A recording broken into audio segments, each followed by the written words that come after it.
What's up, everybody? Trent Benson here. Got another episode of the Spread the Positive podcast. Got a really awesome guest with us today. Is actually Gary Temple Bodley, an author, speaker, and host of two popular podcasts, Joshua Live and the Law of Attraction Roundtable. He is a spiritual leader and teacher based in North Carolina. As an expert on the law of attraction, Gary is passionate about teaching people there's more to life than what they're currently experiencing, that they have the power over fate, and that everyone is a spiritual being living in the physical existence. Welcome to the show, Gary. Thanks, Trent. That was a great intro. Yeah, man, I kind of struggled with all that. But man, that whole thing is very in line with everything Spread the Positive, and super grateful to have the chance to have this conversation with you. So typically how we do it, we take it back early childhood, what that was like, early passions, anything along those lines. What you got? Okay, awesome. I was born in South Africa, in Johannesburg, South Africa. Okay. And my parents moved to Vancouver when I was 2. My whole family's from South Africa. So my father had this burning passion to make it to America. And back then we could move from South Africa, you could move to Canada, become a Canadian citizen. And in the 60s, you could come to America. So we moved to San Diego and grew up basically in San Diego. Okay. We traveled around a lot, went back to South Africa for a year, to Michigan, back to San Diego, and then ended up in high school in Boca Raton, Florida, and lived there for 40 years. Wow. So I had early passions. I was really good at making friends and really good at letting friends go, because we never lived anywhere for more than a year or two.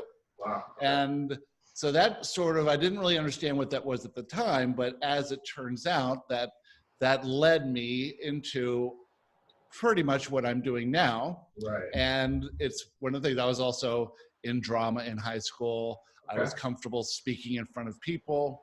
I was always writing when I was young. And now how it turns out, those skills from then that had emerged back in those days allowed me to do what I'm doing now. That's amazing. So go ahead and get into, some of the podcasts and the law of attraction, all the work that you're doing. I'd love to hear more about that. Well, here's how it started. I, like everyone else, thought that life was, the American dream, that you could go out, you could make goals, you could achieve things, you could make money, you could do all these things, and then you'd be happy. Then so what I was doing is, right out of high school, went to college just because no one in my family went to college. I efforted and struggled working as a waiter, had my own business during college, and it was just really work the whole time. Right. I was in marketing, and then when I graduated, I'm like, I'm not going to be working for a company like marketing toilet paper or something, which actually would have worked out good now. But so I said, well, I'll just go into real estate. And I became a broker, started my own company, and was very, very, very successful in my late 20s and early 30s. Wow. Making really good money back then. And I kept on pushing it. And I never really understood why, but I had this big company. I opened up another office. Then I got a channel on Comcast to have a real estate channel. Then I tried doing, had an appraisal company, had all these other companies, kept going. And then a slight little dip in the market, everything went away. So I lost everything back then, had to restart. And so I started another real estate company. And then in my 40s, that company was gigantic. Wow. And then did the same thing. I bought a restaurant franchise. I started franchising restaurants. I started developing properties, buying bigger houses for myself, lived on the water, had all that thing. And then 2008, that was all wiped out, started again from scratch. Now, where I am now at age 57, that happened 12 years ago. And I look back and said, that was the best thing that ever happened to me. Because I was living that old approach to life where I was trying to control my reality in order to prove my worthiness, to validate my existence. Wow. And that can't work. That approach of fear and control does not work. The only approach that works is the approach of absolute love and acceptance.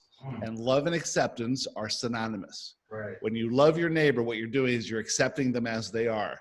You're accepting your mate as they are, your friends as they are, everyone in the world as they are. You accept yourself as you are, and you accept the conditions that exist right now as they are. This is the approach that works. This is the approach that's aligned with the law of attraction and how this system is all set up. And it took the last 12 years to realize that. Okay. Yeah. That's a lot, man. That's amazing. Yeah, but we can't get that, because we are all programmed to control ourselves. So we create these personas where we think, okay, people are going to like us because of this and this and this. And we have to be a certain way, and we have to achieve certain things, and we have to have a certain amount of status and be good and do good and all that stuff in order to get them to like us. Well, we're not here to get people to like, love, or respect us. We're here to express our love unconditionally to everything, including them. This is not what we're taught, what we're trained, so it takes a bit of practice to figure that out. Yeah, that's incredible. And I mean, that's so in line with, like I said before, a lot of the stuff spread positive always comes back to a certain level of the law of attraction. And one of the key components I've always really stressed with spread positive is that loving and acceptance of anybody, regardless of any differences, regardless of any perceived labels you might have on them or anything along those lines. It's always been really important to me to always make sure that that's like a very foundational thing with us, that it's not a religious thing. This isn't a political thing. It's strictly on a human level, and a lot of stuff that you just said really, really applies to that when it comes to not only loving and accepting ourselves and wanting to be the best version that we can be to anybody we come in contact with. But I think what are your thoughts on that? Like just, I think that's what you just said, but I think that's super important to always be self-aware of that approach. And I know it's not always the easiest thing to do. So what are your thoughts on that? Well, let's take it from a foundational point of view that we're all equal, because we're all spiritual beings. And we're all coming here to have a physical experience, because that physical experience is not available in the non-physical. So we come forth, we have this intentions to explore physical reality in a certain way, and everyone is doing the exact same thing wherever they are. And some people are really based in fear, some people are really based in love, but there's a spectrum, and we're somewhere on that spectrum. Now, if we're all equal, which is, it's pretty much a given, we're all equal, except that we've been trained to believe that we're doing better, or some people are doing better than us, and that there's this hierarchy, and humans are really programmed to this hierarchy.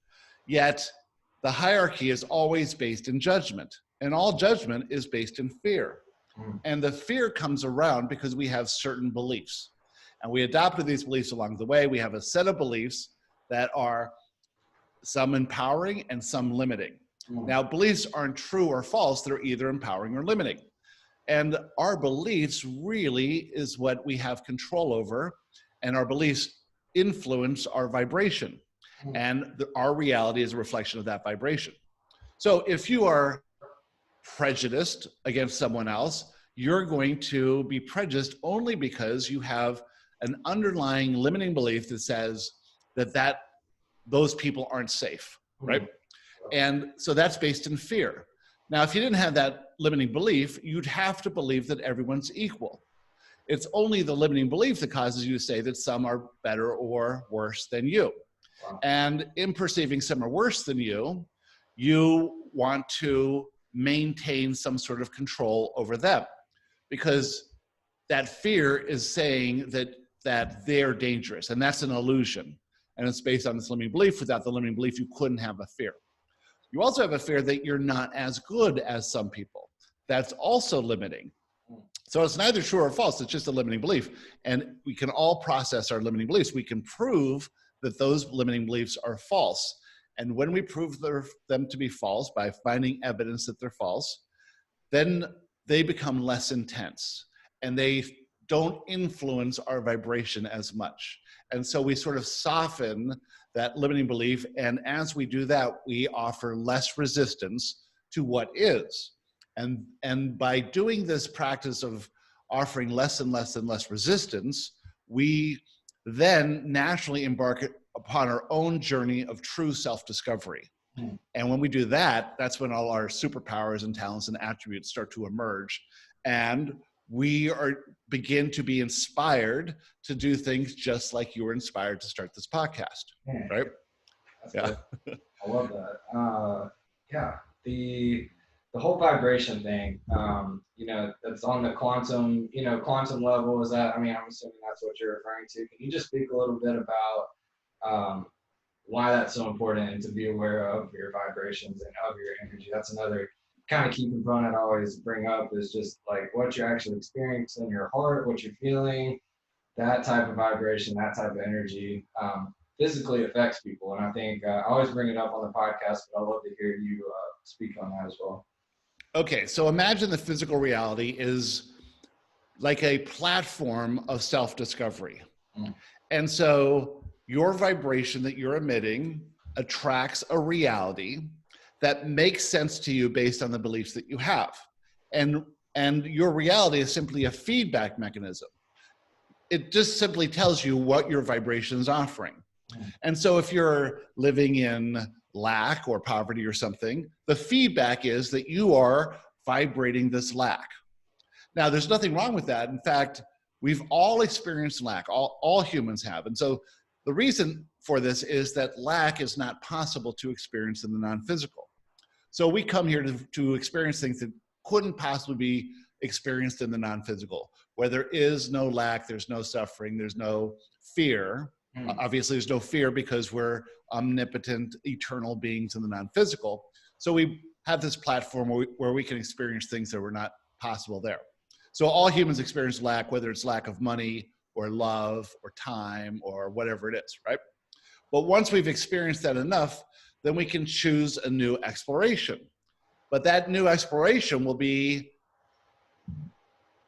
done by creating a new set of beliefs or a new vibration, right? Yeah. And so no one really goes straight from lack to abundance, or financial abundance anyway. No. Even if someone was to win a lottery, if they were exploring lack, that money that comes in would just be to help them experience more lack. And this is why you see lottery winners lose the money so quickly, because they're in the lack exploration. And so now they're not prepared for this money, and they end up giving it away or getting people mad at them because they're hoarding it or whatever it is. It transmutes into some other form of lack, or they end up losing it again anyway and feel even more lack. What we want to do is say, okay, who are we being? And then what exploration are we choosing? And so the explorations really are two possibilities, just to make it broad. You're either choosing to explore fear or love. And in fear, you're going to be, create urges to control conditions, control yourself, control other people, effort and struggle to eke out some security as far as financial goes. Or if you're exploring love, you're exploring acceptance. How can I be okay with the conditions as they are? How can I use my imagination to imagine the best possible thing that could happen, not the worst? How do I find my passions and interests? How do I get to the highest degree of physical fitness and health? How do I develop my relationships even further? So if you can imagine, most of society, of Western society, is living in this fear, lack approach to life. And they're trying to control their reality outside of them by efforting and struggling to make things happen. And that's just an ineffective way to do it. The effective way to do it is to realize that your alignment will allow you to receive inspiration, and that inspiration will lead you on a course of self-discovery. And in alignment, you'll receive inspiration about your body, your relationships, and your passions and interests. And we're in the middle of the coronavirus here in the middle of March, as we're recording this. And this coronavirus is causing a shakeup to our old approach to life. We're no longer distracted by the little problems and annoyances that we were, tending to back then. Right. Now we're shifting priorities, and this is the great gift of this virus.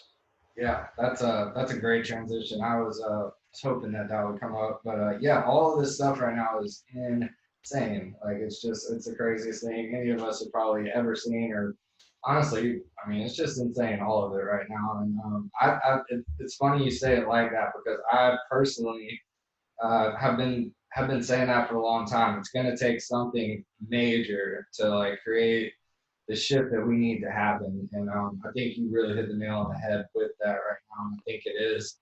Um, Although it's really crazy, really scary, a lot of things, all the uncertainty. I mean, that's a fear that is pretty warranted in a certain sense. But at the same time, I think, like you said, I think it's just bringing out something that's really needed to be happening on a global scale for a long time. So yeah, I'm glad you said it like that because it's here. That shift's here. Yes, there's a lot of stuff that is not going to be quote unquote positive that comes from this, but at the same time, I think it's something that we needed to happen and something that in the long run will really bring us to a better place overall. What are your thoughts? Yeah, it's, if you're paying attention to the law of attraction and you're saying, I'm going to start thinking positive and I'm going to attract only positive things to my life, and you've been positive and maybe you've been meditating and looking at what you prefer, and then you go, okay, well, how's this fitting into my reality here? How am I attracting this terrible thing? Right. Well, the fact is that there is no terrible thing, that everything is based in love. And this is based in love too. But you have a limiting belief that says a virus is a bad thing and we want to kill all the viruses, right? Well, we in the new approach to life have a new motto that nothing happens to us, everything happens for us, Right. for our growth and benefit and ultimate well-being, to shake our awareness away from what we were worrying about before to what really matters now. And so if you are resistant to anything, well, you just are making it, more problematic, more fearful. You're intensifying your limiting beliefs. You have a choice of your perspective, and you can say, I'm the creator of my reality. Whatever comes of this will be for my benefit, whether it's, just the underlying fear of it and it never comes to you, or if you actually get sick. Whatever that is for your benefit. Now, we can't really see what that is, so we have to use our imagination. But in just the simple act of using your imagination to say, well, you know what, people are spending more time together, they are really understanding what's a priority in life now, that the worries that they had before seem superficial compared to what they're thinking about now. And it's allowing a lot of people to be introspective and to change their priority in life. And when this is over with, I'm creating a new meme, which is a house that's been toilet papered, and the meme says, this is the sign that the end is near. Right. When people are throwing toilet paper, we will know how this benefited us, right? There's tons of people who were commuting to work and were saying, why do I have to do this? And now they can work at home. There's kids who realize that the stuff they were subjected to in school was at a very low vibrational level, and now they're letting their interests go and looking on YouTube. People are realizing the connection with older people, and how we need to care for them, and how this nursing home situation was always bad, and now we're really being made aware of how bad it was, Right. so we can go and change that relationship. So there's going to be a lot of things. The thing is that a limiting belief just means you don't have enough information. And I have this example. When you were in high school, you had your first love that broke up, you may have been devastated. And the limiting belief says, I'll never find anyone like that again. This is the best person. I'm going to be alone for the rest of my life. That's what that limiting belief said, but it was based on not enough information. Had you known how your life would turn out 10, 20 years later, you wouldn't be bothered at all, because you would have information. That limiting belief would be non-existent. So it just means the limiting belief is there because you don't have enough information, but in a year, 2 years, 5 years from now, we'll know how things turned out, Yeah. and we won't feel the same fear that we feel now. Man, that's good. God, that's good. Yeah, just processing that. That's spot on, because that's exactly what we're going through right now, is that uncertainty and all of that stuff. But and I guess just the limiting belief. I kind of wanted to touch on that a little more. We always talk about tips and routines to maintain a positive mindset. That's kind of a very baseline topic on the podcast. And you've mentioned limiting beliefs a lot. That's something I struggle with personally. Like it's self-doubt is something I've battled my whole entire life. It's something I battle every single second, to be honest. So pretty sure a lot of us are like that. So what are some of your what's some advice that you would give people that do struggle with that self-doubt and those limiting beliefs that can be so detrimental?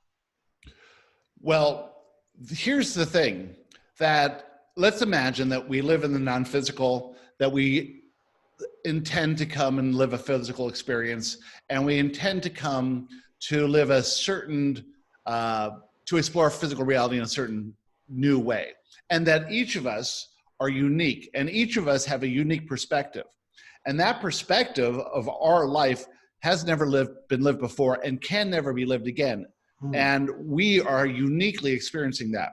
And that experience will add to the tapestry of all that is, which is a beneficial, which means we're all equal, we're all unique, and we're all worthy to explore physical reality any way we want. However, we also chose, the time and place of our birth, our parents, all that stuff. And we knew that we would adopt limiting beliefs. And the limiting beliefs are very important because they cause you to birth these desires that will lead you on the trajectory to come to a new place, that place you intended to come from. So the limiting beliefs are part of the journey. It's just that when you have gone through enough life, you can realize that they're just starting to get in the way of who you really are. So if you can realize that anytime you feel negative emotion, it's this indication that a limiting belief exists. We tend to believe that the outside conditions or people can make us feel something. Like if you get into a fight with your mate, you say, I feel bad because you said that to me. Well, actually, that's not true. You feel bad because you have a limiting belief that says that this person, if they loved you, they wouldn't say these things, right? Which means they don't love you. And the fear is that if they don't love you, you can't be in this relationship, or you'd be, abandoned, or whatever it is. If you didn't have that limiting belief, you couldn't interpret what they said as a negative thing, or as a slight of any sort. And so when we realize that all our emotions are based in our belief system, and so if something triggers a negative emotion, you're going to feel fear.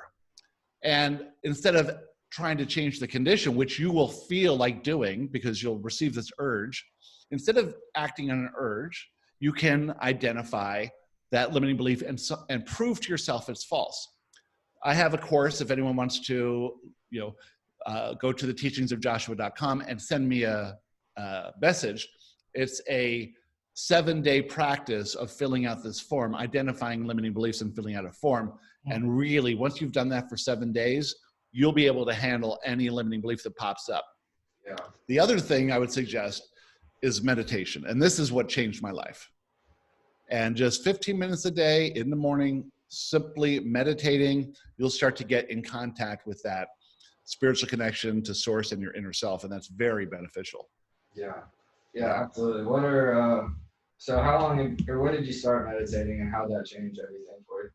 Well, this was the thing. I had lost everything. I had found Abraham and started listening to Esther Hicks and Abraham, and then I had a really strong inspiration to start meditating, even though I resisted the idea of meditation. I thought it was woo-woo. But then Jerry Seinfeld said he meditated. And so I said, okay, I'll try it.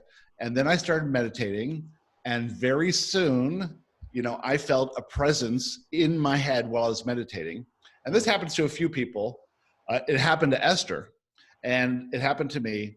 And I started talking to this presence just for fun, because it just really, I started asking it questions, and the questions came back so clearly. And this is what the benefit of meditation is. I mean, we all pretty much realize that all of our power is found within, all of our intelligence is found within. It's that connection to source energy that's natural for all of us. And if we can just trust that we're receiving guidance and thoughts and ideas and inspiration by strengthening that connection and being more in alignment, meditation really helps that connection. Yeah, absolutely. I couldn't agree more. It's something I literally have to do every day, or it gets weird if I don't. So,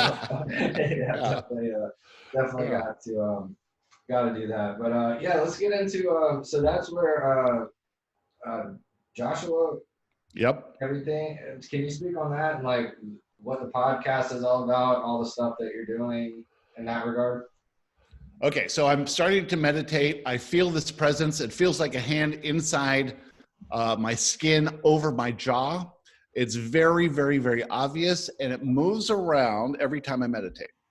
And, you know, I was new to meditation, so I didn't know if this was normal or whatever, but I thought it was a presence, so I started asking questions. I got questions back. And then one day, about a month in, I said, "Who is this?" And they said, "We are Joshua," very clearly. And I'm like, okay, sure, right? I don't believe it, you know? And so I kept playing around with it. And then after about 4 months, it was November 15th, 2013. They said, while I'm meditating, they said, "Get up and go right." So I just got up out of bed, went in my home office, closed the door, turned on my computer, and just started typing. And that first day I typed for about 35, 40 minutes. And the introduction to the first book was typed in that period. Wow. And it laid out the entire teachings of these entities called Joshua. Now, I thought I was crazy, okay? I only knew about Abraham and Esther Hicks channeling. I didn't realize there were other channels, but there's lots of channels out here. Right. And so anyway, the next, you know, I show the introduction to friends who came over for dinner who were interested in Abraham, my wife Lily at the time, and they're like, "Oh my God, this is incredible." Next day I get up and start typing again, and every morning for about half an hour, I get in my office and type, and it comes out word for word. There's no editing whatsoever. And the first book is finished. It's called A Perception of Reality. It's 300 pages. It's 122,000 words. So that's a pretty big book. And it was done in 8 weeks, a half an hour a day. Dang. The only thing I changed was typos, because I was typing really fast with 3 fingers. That's how I type. Oh, wow. So by that time, a lot of people are following around. I'm sending emails with whatever was written that day, and they send it to their friends, and this whole thing is growing. And we're all bummed when the last day it ended. They said, "With our love, we are Joshua." That was the end of the book. The next day, they said, "Get up and go write again." I started doing it again. And the next book, 8 weeks, half an hour a day, same size book. It's called Health, Wealth, and Love was done. And since then, 5 books have been written. Wow. I sent some books out. This community's gone huge. One of the books I sent was to Jules Johnson, who is president of the Law of Attraction Radio Network. And she's like, "You got to have a podcast." So I started a podcast with friends and just talking about Joshua's teachings. And then she invited me to be a speaker on the Law of Attraction cruise with Pam Grout was there at the time. She wrote the book E Squared. And so Jules is a hypnotist, and she says, "I'm going to bring Joshua out," because up to that point, Joshua was just writing. And so I said, "Okay, whatever." And so she hypnotizes me, and Joshua just comes out like that. And ever since then, I channel verbally. And so then we started another podcast where all these people are asking Joshua questions. We do it twice a week, and we post that as a podcast, and that's just gotten phenomenally popular since then. Wow. And so it's very interesting. But Abraham is this huge, gigantic, popular bubble of law of attraction, and it's very easy for people to get in and understand it. And it's very general and loving in nature. And Joshua is more specific about how we live life more effectively and how we choose to live in love and acceptance, which is a practice that's not easy to do, Wow. and how we move away from fear and control. Yeah, so can you go, I mean, where can we find, or how can people tap into that? Or, I mean, just check the podcast and, Facebook or anything like that? Yeah, the podcast is called Joshua Live. Okay. And that's anywhere you get podcasts. You can just Google me, Gary Temple Bodley, or go to the teachingsofjoshua.com and everything's there. But listening to the podcast, this is me in channeling Joshua. So I'm here as Gary right now, but in those, it's just Joshua coming through me. Wow. Which I've been doing this now 6.5 years. And I was really, had lots of self-doubt in the beginning. Like, what are people going to think? This is just crazy, and so weird. And it took me this amount of time to get totally comfortable in my skin. I was actually at the beginning of last year that I posted my first Joshua, quote or anything in my private Facebook page, to my friends, because most of my friends didn't know about it. Yeah. Oh, really? Yeah. And so this self-doubt thing, what I've come to realize is every single person has it. Mm-hmm. And it's just a matter of being able to push through it or not. You're either succumb to the doubt and don't do anything, or you just get good at pushing past it, but you never get rid of it. Right.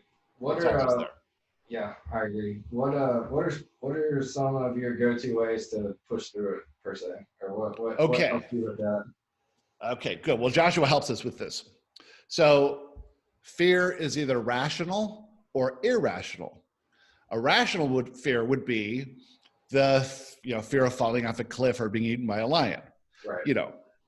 If you are feeling that fear, that's good because it keeps you from jumping off cliffs. Right. But if it's an irrational fear, it means the subject of your fear is not going to kill you today. So public speaking, for instance, or going up to talk to someone, everyone's going to feel fear. I don't care if you're the best speaker in the world, you're going to feel a little apprehension before getting on stage. Mm-hmm. And the people who get on stage and do TED Talks and stuff, it seems like they have no fear. But I guarantee you everyone has self-doubt. And we just don't see it. We think our self-doubt is such a big thing. But the tip is, the more you push past irrational fear to do what you're inspired to do, the more confidence you get. And what really happens is if you get confidence, what you're doing is you're just not giving a lot of attention to the fear. And so you're staying more present and you're doing what I'm doing now is just the thoughts are coming to me and I'm just speaking them, Right. Yeah. And that's just takes time and practice, but everyone feels self-doubt. Yeah. True story. So another one of the kind of key components of Spread the Positive is the notion of there's a lot of stuff that is actually working, going right, making a positive impact, and you're all the Joshua channeling and all of the stuff you're doing, I would consider to be a great example of something that is going right and making a positive impact. But beyond that, what are some other examples in your day-to-day, any organizations, people, articles you've read, pretty much anything that you've come across recently that you would consider going right? Well, really everything is going right. And here's the trick, is what you think is going wrong is actually an illusion. Uh-oh. Right? Right. Okay, so here we get into Law of Attraction. Law of Attraction says, focus on the positive and ignore the negative. If you want to take that a little bit step back, really this idea is sort of based in control. I want to be more positive in order to create a more positive life. It's still control. I want to ignore the negative because I don't want to let that influence my positive life. I'm controlling the negative and controlling the positive. Now, what if you accepted the negative as not negative? It was just a judgment call based on your belief system. And that you could leave it alone, but you don't have to call it negative. This is what they call duality. So duality is where most humans exist, and that's based on fear and judgment of this is good and this is bad. Instead of maybe saying something softer, this is what I prefer, and this is what I'm going to leave alone personally, but other people can play with it if they want, right? And it's sort of like being at a buffet. There's jalapenos there. You hate jalapenos. You don't take the jalapeno bowl and throw it in the garbage because someone else might want it, right? Yeah. And so take what you want, but realize that other people are going to play around with what they want. Right. The war on drugs is a perfect example. It's trying to mandate what's good from some empirical judgment. And the only reason you would say drugs are bad is because you have some fear that it'll have negative repercussions for you personally. Right. And then you lump everything together and you make a big mess out of it. Instead of saying, everyone is here for their experience. If someone's going to be a drug addict, that's their experience that they came for. And it is not up to me to mandate someone else's experience. It's up to me to soften my limiting beliefs about it. And in that softening of limiting beliefs, I may come up, or someone else may come up, with an inspired idea to be of some service. That's amazing. That's so spot on. And exactly, I mean, I always look for ways to word things like that, and it's that's so perfect because it's something I mean, that's exactly how I try to live my life is to be able to, you know, focus on what I want to happen and what I want to, bring into my life, and then, respect the differences or respect whatever anyone else is trying to do that they find joy in, that they find positivity in. And that's another one of the things that's been kind of tricky with Spread the Positive, because it's so subjective, the word positive in itself. So I've always struggled with, like, well, who are you to say what's positive? And I'm like, I don't really. Like I say, you find positivity in it, and I think there's some fundamental things a lot of times that we can agree on that are positive in nature and bring, a better all around experience for the planet, I guess. But like it's not up to me personally, especially being the face to Spread the Positive, and that positive guy. I'm not always the positive guy, like it's literally impossible to be like that all the time. But just having, I always say, just erring on that side, I guess, is what you said too, and just that neutral approach to any situation, regardless of what's really how it affects me personally. It could be the polar opposite for someone else. So it's all subjective, it's all relative.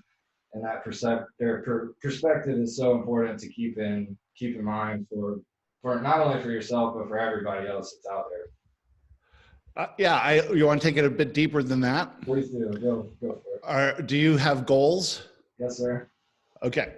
So goals are your idea from your perspective where you are right now in life. Yes, sir. And they're projected in the future, and you're saying, when I achieve these goals, I'll feel better, right? Now, that is coming from this place that now, where I am now, is not good enough. Wow. And so it's coming from a place of fear and lack, right? Mm-hmm. I lack these things I want, therefore I'm going to create these goals in order to control my reality so that they come to me. And when they come to me, I'm going to use the fact that they came to me as my reason to feel good. But once you achieve goals, the goal you think, it'll be nothing to you. You won't even care about it. You'll be on to the next thing because you're really here to experience the new. So the goals are great, but you just have to realize that if you have a goal to have 2 million, 10 million downloads a day, it is based in where you are now. And you don't know really if that's better than it is now. So you might look at, well, here I think is a great example of someone who's just going with the flow, but that's Joe Rogan. So Joe Rogan starts this podcast, he's inspired to do it, and he's just doing it for fun. This is the reason to do anything, just because it's fun and interesting and turns into a passion and whatever it is, without any attachment to the outcome and no goals. And then it becomes this big thing on its own, and now he's living this life where he's a central figure in American and probably worldwide life. He's probably one of the most well-known people in the world, and his life is different now. But if he looked back, you're probably not going to say it's better or worse. It's just different. Right. And it comes with new challenges and things like that. So the thing is, you never know from a human perspective what is best for you. Now, if you give up needing anything to be different than it is, which is almost impossible to do, but just imagine if you could, you gave up anything, any attachment to any outcome. You say, I'm just excited to be here now in this present moment. Everything is fine in this moment. I have everything I need in this moment. There is nothing wrong in this moment. In fact, the moment's perfect. And Why would I change that? If this moment's perfect, well, the next moment's going to be perfect. So just let's go with the flow of what is. Focusing on maintaining alignment in the moment, which means appreciating what you have, being grateful for what you have, and seeing everything as good right now. Just accepting it as good, right? Yeah. And then getting inspiration that will lead you towards your passions and interests. Forgetting about money or fame or fortune or any of the things that Western society says is good, status, achievement, any of that, and just do what you're inspired to do. And this will lead you to the life that you came here to live, to discover who you are. Once we all become really good at being who we are, then people will recognize that. And you will really enjoy that life because everything will work. So I say, making goals is great, but you have to realize you're doing it from a limited perspective, and it's generally based in lack and fear. And trying to eke out some kind of security, or, we all want to know what's going to happen in the future. Right. But Joshua will say, you don't want to know what's going to happen in the future because it would be very boring. You don't watch the same movie over and over. You want to watch new movies all the time, and you don't want to know the ending. That's why we have spoiler alerts, right? Okay. You don't want a spoiler alert for what's going to happen. Right. If we knew 2 years ago that this coronavirus was going to happen, we would be living in worry and fear those 2 years, right? And the funny thing is we're sort of living in worry and fear now because we don't know what's going to happen. Right. But everyone was living in worry and fear before. It was just worry about different things. And now it brings into context here. So I say, give up goals, try and focus on how good everything is right now. Don't listen to the news. Try not to watch the news because that's mostly based in fear. Yeah. And people watch news in order to try and control their reality, which doesn't work. It just adds to the fear. And just think about things from this higher perspective, that it will work out. We will get over it. It will bring positive change. And this is true of every single bad thing we think is going to happen down the road. Yeah, that's just spot on again. I feel like you're just telling like it's just straight up for me today. And you talk about why you do it, and like Joe Rogan probably wasn't like, I gotta have whatever it is now, like $50 million a month or whatever. Right. That's always been, and I got this from Tim Ferriss. Honestly, it was one of the first podcasts that really made me want to, look at starting my own type thing. And he said that it's always about him just satisfying the itch that he has to learn and grow and, be better as a person himself. And it might even come across selfish in a way, but today's a perfect example of this. That's why I got started with this, is for these types of conversations and these types of exchanges about stuff that, I've done quite a bit of research on it. It's something I try to live out on a daily basis, but obviously being an expert and all the stuff that you've done and you've been through and you've experienced, it's just such an amazing thing to be able to have these combos and be able to go back to them and be like, you remember when Gary said that, it's just, it's like that. And it's something I'm really, really grateful for. So this one's really hitting home today, and something I needed, honestly, because it's been a weird couple of weeks, and just hearing how concrete and factual all of this stuff is. I always say that on the podcast too. I feel like I'm a broken record a lot of times, but it's important to just put it out there in different ways for people to really understand how much this stuff is fact. It's not just like you said, it's not woo-woo. It's not what if that's what's happening. It's actually what's happening all the time, and this is stuff that we can control and can, like you said, just live it out and be present and all of this stuff that we know that works, and just live that versus, the alternative. So this is heading home in a crazy way, and I'm very thankful for it. Yeah. Well, you have to understand that you somehow attracted me as a guest, and it came at the perfect time for you. Mm-hmm. But you also attracted all your listeners as well. Right. Your vibration attracted those people because they resonate with you and they are interested in the same things you're interested in. Mm-hmm. And here you're providing a platform that would not exist without your unique talents and attributes and interests. Right. And if you hadn't gone on that inspiration to do your own podcast, you know, if you were to say, because what happens is when you have inspiration, fear is always going to pop up. So here you are saying, you know, I really want to do a podcast, but the fear is going to say, are you kidding? Everyone else is doing a podcast. There's tons of other people talking about what I'm talking about. Who's going to listen to this, right? And it's like, no, I'm just doing it for me because this is what I'm interested in. And I'll put it out there. And if people like it, they like it. But the main benefit is to you. You have to realize that everything you're inspired to do, that main benefit is for your journey of self-discovery that benefits you primarily and everyone else as well. Yeah. And that's why when you are inspired to do anything, whether it's call your mother or start a new business or try a new diet or read a new book or whatever it is, fear will always pop up. Like the fear of calling your mother. Oh, she might be busy, or she's going to bring up something that's going to, you know, be a pain in the ass to talk about or whatever. That's just fear, but you're inspired. Just go ahead and make the call. Yeah. 100%. So a couple of closing questions we always like to ask our guests too. Since you're familiar with Spread the Positive and the phrase and the mission and all that, when you hear that now, who's one of the first people that comes to mind in your life that really lives out Spread the Positive? Well, I really have to say that when I was in college or just getting out of college, I was a mess. And I had so many negative thoughts that were going through my head, so much self-doubt. And I was guided to Tony Robbins. You know, I found Tony Robbins and I got so into Tony Robbins. And really what I learned from Tony Robbins is that you control the thoughts you think. And this is why meditation helps so much, is you can identify. Now, the thoughts you think are actually attracted. You attract thoughts. You don't manufacture them in your brain. And so you're either attracting fear-based thoughts or love-based thoughts. And the fear-based thoughts are going to ask you to control the conditions, or that you're wrong, or that you should be different than you are. And we all have them.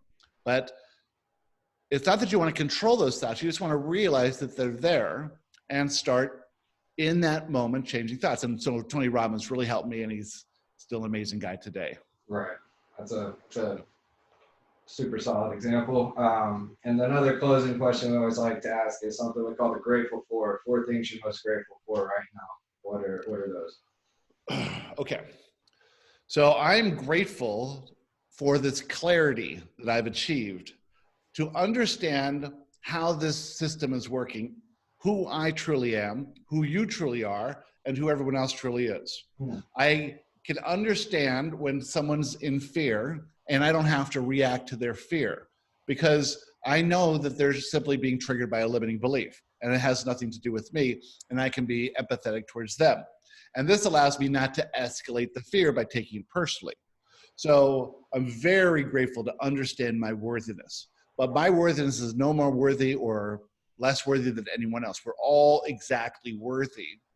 And I've been able to go on this journey that's allowed me to see that worthiness. And now that I'm seeing that worthiness, I'm operating highly effectively in everything I do.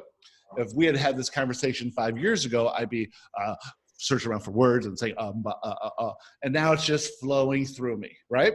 Like this guy. And yeah, and so it's all a matter, once you see your worthiness, now then you can push past fear because you know the fear is irrational and it doesn't mean anything. So I'm also grateful for this beautiful town I live in and this gorgeous house that I was able to get, and my wonderful girlfriend and all these miraculous friends who live in this beautiful little town that I just moved to out of the blue through inspiration. You know, it's incredible. There you go, man. That's a solid list there. That's pretty much it. I just wanted to say thanks again for all you're doing. Hey, I think it's an incredible testament to who you are and why you do what you do. It's very inspirational on my end, and something that obviously plays a role in my life, and I'm definitely going to dive in further and look forward to consuming more of your content from this conversation, because it really hit home today. So thank you for that first and foremost. I'm definitely looking forward to future collabs or anything we can do down the road. I think there's a lot of synergies with all you got going, and the underlying mission of everything Spread the Positive. So thank you for being on. Thank you for what you're doing, and look forward to other other opportunities to connect. Absolutely, Trent. Thank you so much for having me and for doing what you're doing as well. And what you're doing is equal. You have to look at this from this higher perspective of what it's becoming and who you're attracting, and the message of love that you're really spreading here. Right. And so next time, if you have time, maybe we'll do a whole show with Joshua, and you can ask Joshua questions. That'd be really cool. No, we should definitely look into doing that. I would love the opportunity. So, awesome. Yeah, man, I appreciate it. We'll go ahead and jump off here, and thank you again for being on, and we'll definitely be in touch. Fantastic. Thanks for having me. Yep.